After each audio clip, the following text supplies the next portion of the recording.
ভয়াবহ জোড়া ভূমিকম্পের রেশ কাটতে না কাটতেই আবারও কেঁপে উঠেছে ভেনেজুয়েলা।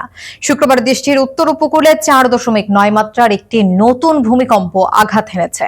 এর আগে বুধবার 7.2 এবং 7.5 মাত্রার দুটি শক্তিশালী ভূমিকম্পে রাজধানী কারাকাস সহ বিভিন্ন এলাকায় ব্যাপক ধ্বংসযজ্ঞ ঘটে। এখন পর্যন্ত অন্তত 920 জন নিহত, 3,360 জন আহত এবং 172 জনের বেশি মানুষ ধ্বংসস্তূপের নিচে আটকা থাকার তথ্য পাওয়া গেছে। সরকার জানিয়েছে নিখোঁজের সংখ্যা 50,000 ছাড়িয়েছে। সবচেয়ে ক্ষতিগ্রস্ত লা গুয়াইরা অঙ্গরাজ্যে উদ্ধার অভিযান অব্যাহত রয়েছে। স্থানীয় বাসিন্দারাও স্বেচ্ছায় উদ্ধার কাজে অংশ নিচ্ছেন এবং ব্যক্তিগত যানবাহন অ্যাম্বুলেন্স হিসেবে ব্যবহার করছেন।